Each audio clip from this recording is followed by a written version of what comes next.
Minecraft's 1.21 Tricky Trials update adds thousands of new things, so let's just look at which ones will affect your survival world. Hello there, Ray here, and let's first take a look at the biggest one, which is the Trial Chambers. But before you excitedly update your world, make a backup of it, and consider collecting these rare items before they are removed in 1.21. And just for clarification, this update does not include the experimental villager trade rebellions or bundles. Now back to the Trial Chambers. You can find these new deep underground structures by buying a Trial Explorer map from a cartographer that is at a journeyman's level. This will lead you to the nearest one, which is found in the Deep Slate layer. Entering the structure for the very first time will get you the Advancement Minecraft Trials Edition. Besides these structures containing a ton of free copper blocks, there's a lot of loot in these structures, starting out with the decorative pots, which have a chance of dropping these things, which is how you get the 3 new pottery shards and the new music disc. Barrels can be found with these loot. There is also corridor loot, supply loot, entrance loot, corridor end loot. There's also loot that comes from the trial spawners. These will activate once the player gets close to them. They will spawn in mobs. The player then has to kill the mobs. There will be a couple waves of these same type of mob. And then once you have completed in killing all of them, the trial spawner itself will open up and drop out a chance of these loots, which includes getting the new trial key. And the keys can be used on these vault blocks, which can be partially hidden. And the first time will get you this advancement under lock and key. These vaults will produce these types of loot, and each vault will only give loot one time per player. And you can get the same type of loot from reward chests, which are down hallways. This is how you get the new flow pattern, the bolt armor trim, as well as the new music disc. It's also how you get the new ominous bottle, and when you drink it, it will be removed and give you the bad omen effect. And you can also get these ominous bottles by killing a pillager captain. Instead of them giving the bad omen directly, these bottles are now dropped, which you then would drink to get it.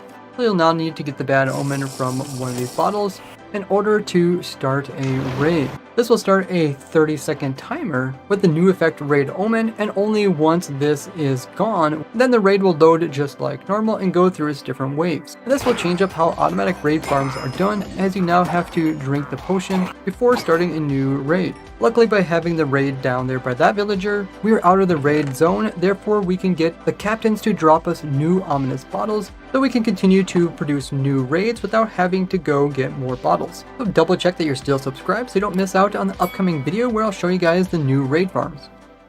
Besides raids, there is a second ominous event which can occur using the bad omen. So if you have this effect and you come in range of a trial spawner, which converts the bad omen into trial omen. It switches out from a normal trial spawner into one of these harder ominous trial spawners. These guys can have armor as well as good weapons, yet the armor or weapons won't actually drop for you. And these fights get harder depending on how many players are in the area.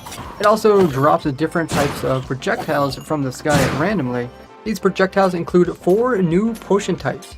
Anything with the infested potion effect has a 10% chance at spawning in a silverfish when they take damage. And I use this to make an infinite silverfish XP farm. Mobs that die with the oozing effect will produce 2 medium slimes. Then these can be broken down for tiny ones, which will give you the slime balls.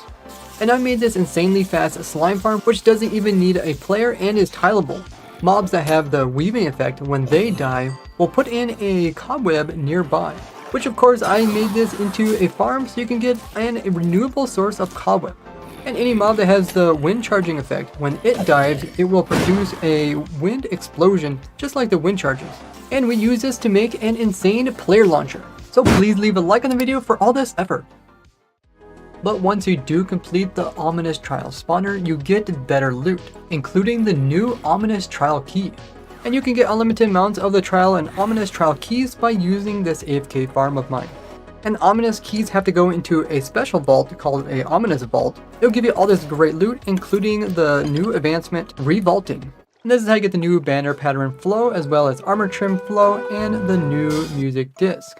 Besides rare drops like the enchanted golden apples, there is a super rare drop of the new heavy core block. So on average, you have to defeat 45 of these ominous trial spawners before getting a chance at the heavy core drop.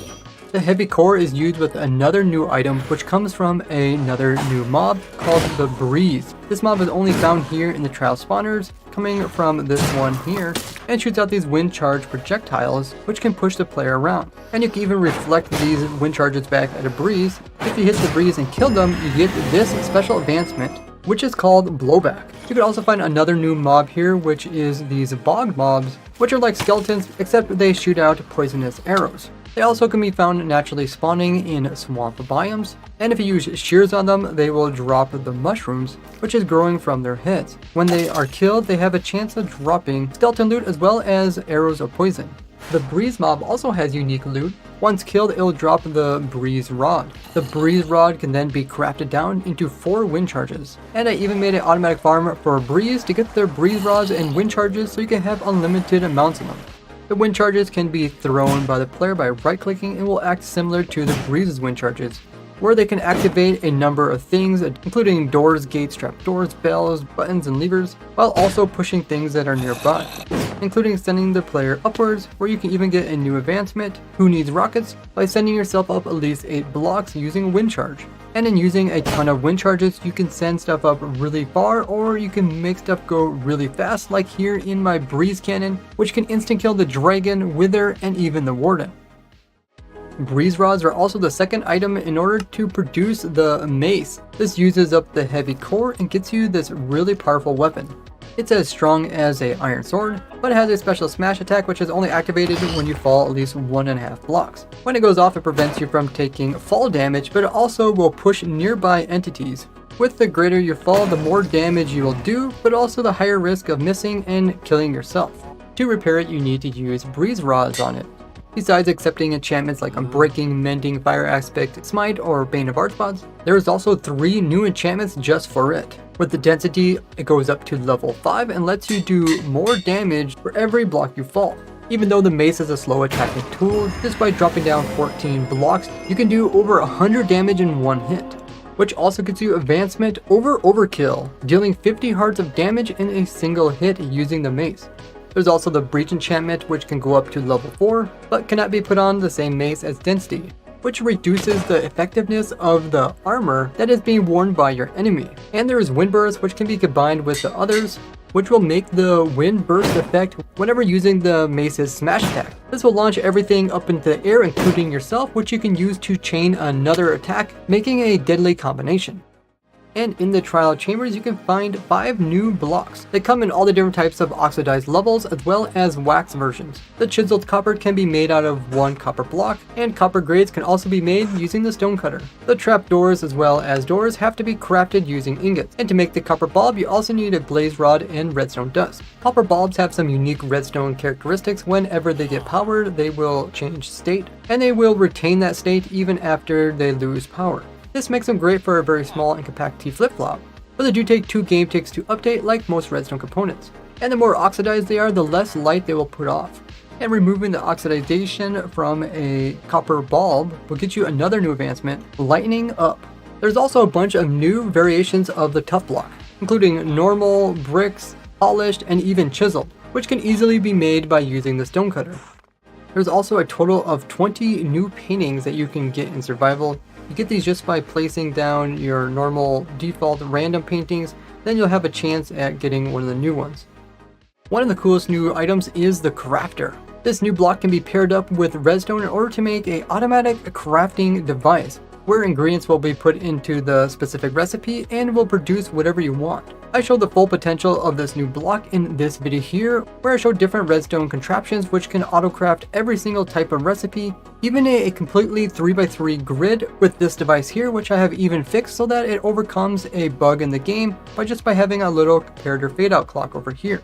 And I even made this crazy auto crafter machine, which can not only automatically craft crafters as well as pistons, but has all the supporting farms in order to keep this process going on indefinitely. And after designing this farm, they came out with a new advancement, so if you would actually craft a crafter using a crafter, you get the advancement Crafters Crafting Crafters.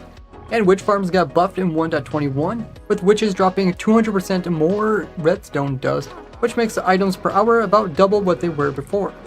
Speaking of new farms, I came out with a bunch of new farms using the Obsidian platform, which breaks down blocks rather than just deleting them like they did in the past. You can learn more about it in this video here. On the topic of portals, Ender pearls now work going through portals, so you can teleport directly into a different dimension, great for quick transporting. And now things riding other things can go right through different portals. And Job Edition can now put a leash on a boat, making an easy way to transport mobs like villagers. Now watch this playlist on all the new farms you can build. And stay tuned for more 1.21 tricks and crazy things that I discovered. And I'm only able to continue this dedication because of my supporters here. So thank you everyone who supported me by a YouTube member. And I will see you all in the next one. Bye bye!